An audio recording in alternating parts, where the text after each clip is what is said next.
The Silent Notebook. When I was in high school, there was a boy named Daniel. He wasn't exactly popular, but he wasn't invisible either. He had a small circle of friends, always smiled, and never caused trouble. What stood out about him was the old leather notebook he carried everywhere. It wasn't for schoolwork.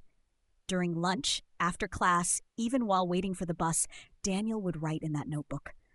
Sometimes he would pause, stare at someone in silence, then quickly scribble something down. People joked that he was writing a blacklist or love confessions.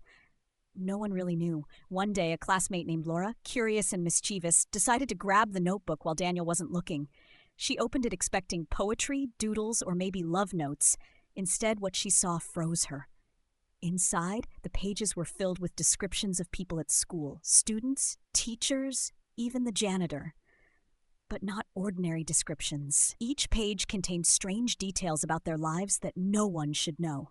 For example, a teacher who secretly cried in her car every morning before class, a student who stole medicine from his mother, another student who was planning to run away from home.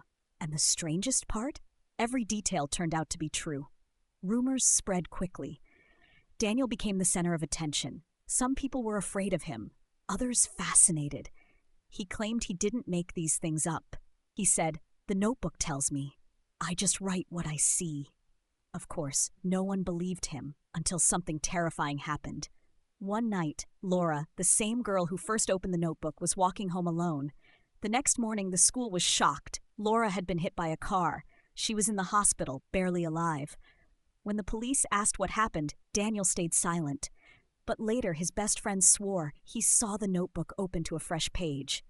On it was written, "Laura will not make it home tonight." After that, fear spread like wildfire.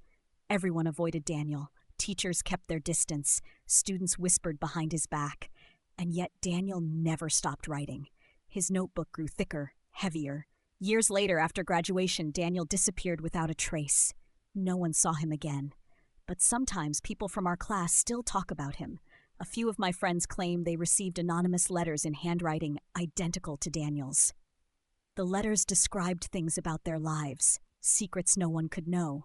Some even mentioned tragedies that hadn't yet happened, but later did. I don't know if the stories are true. But whenever I think about him, I wonder, was Daniel cursed with knowledge? Or was he the one causing these things to happen? And the most frightening thought of all, if he's still writing, whose name will appear next in the Silent Notebook?